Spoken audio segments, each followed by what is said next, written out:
During the 2016 presidential campaign, a lot of different policies were debated. But today, we're going to take a closer look back at two really ambitious health proposals from Hillary Clinton's campaign. They were aimed at what her team called overlooked crises, the huge and growing challenges of Alzheimer's disease and mental illness. So let's dive in and break down what exactly was being proposed. So here's our game plan. First, we'll set the stage by looking at the scale of the problem, as it was presented back then. Then we're going to break down the two big proposals, a really bold goal for Alzheimer's and a sweeping plan for mental health care. We'll also see how caregivers fit into the picture. And finally, we'll look at the advocacy work that led up to these plans. All right, so any big policy proposal really starts with a problem statement. And in this case, the campaign materials pointed to two massive health challenges that were affecting millions and millions of Americans. First up, Alzheimer's. The number that was front and center in the campaign documents was over 5 million. That's how many Americans were living with the disease at the time. And you have to remember, this wasn't just a number. It represented millions of families dealing with a devastating condition that had no prevention, no cure, and no way to even slow it down. And it didn't stop there. Alongside Alzheimer's, the proposals tackled an even wider-reaching issue. We're talking more than 40 million American adults. That's nearly 1 in 5 who were coping with a mental health problem. So right away, you can see this dual focus of the health agenda we're digging into. Now, the Alzheimer's plan wasn't just about the here and now. It was framed as a direct response to some truly alarming projections for the future. The number of patients was on track to nearly triple by 2050. And look at the cost. It was projected to skyrocket from over $200 billion a year to more than $1 trillion. This was the looming reality that the campaign said demanded urgent, massive action. Okay, so with that staggering problem laid out, how did the campaign propose to fight back? Well, they put forward a really ambitious goal as the centerpiece of their Alzheimer's plan. And here it is. The goal was nothing short of audacious: to prevent, effectively treat, and make a cure for Alzheimer's possible by the year 2025. The source material made it clear this wasn't some side project. It was pitched as a top priority that would be backed by a groundbreaking investment to even have a shot at that timeline. So how do you back up a goal that big? Well, the proposal's answer was with a massive surge in funding. The plan called for taking the existing federal research budget of around $586 million a year and pumping it up to $2 billion every single year. That's a more than 3-fold increase.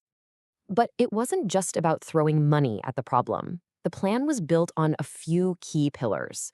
Beyond just the $2 billion number, a huge part was making that funding predictable, right? So researchers could plan for the long haul.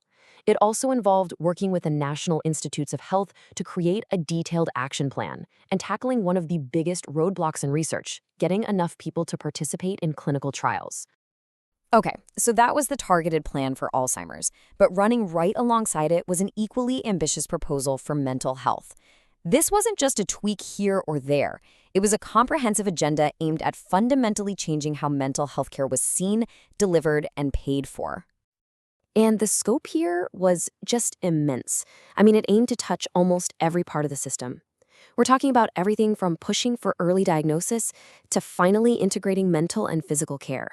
It also looked at changing how the criminal justice system interacts with mental illness and enforcing something called mental health parity, which we'll get to in a second, plus support for housing, jobs, and of course more research.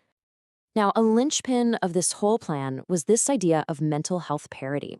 And here's the thing. It was already the law. The principle is pretty simple. Your insurance should cover mental health the same way it covers physical health. But the campaign argued that this law was basically being ignored. It created these absurd situations where a broken leg gets covered, no questions asked, but critical therapy sessions get denied. So to fix that, the plan laid out some very concrete steps. Things like launching random audits of insurance companies to catch them not complying, forcing them to be totally transparent about why they were denying care, and creating a super simple way for regular people to report violations. The whole point was to finally give the parity law some real teeth. And a really significant piece of this mental health agenda was a major focus on suicide prevention. The source data showed that suicide rates at the time had hit a 30-year high. So the plan called for a new national initiative, led by the Surgeon General, with the very aspirational goal of zero suicide. Beyond all the research dollars and systemic reforms, both of these proposals had a really strong focus on the human side of things, specifically the incredible pressure put on families and caregivers.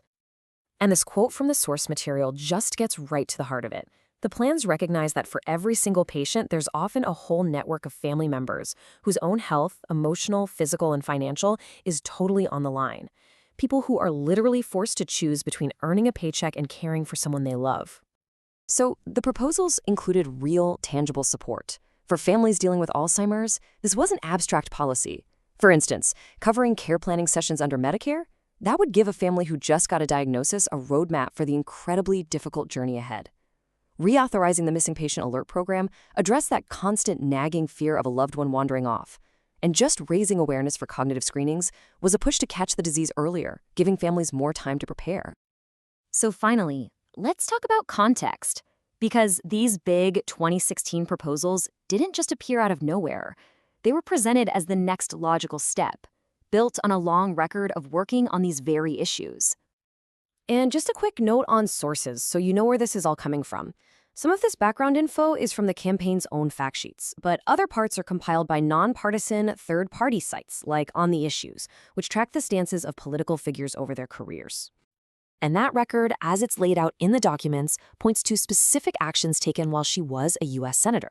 You can see a few key examples here, like co-chairing the Congressional Task Force on Alzheimer's, introducing legislation to support the Alzheimer's Association's 24/7 hotline, and co-sponsoring bills on both student mental health and that very same parity law she later proposed to enforce. So, looking back at all of this, at these incredibly detailed plans, it really leaves you with a fundamental question. And it's a question that applies to any administration with big, ambitious goals. How do you actually get from a policy paper to reality? Because navigating the messy world of funding, politics, and implementation, that's always the biggest challenge in turning any ambitious plan into practice.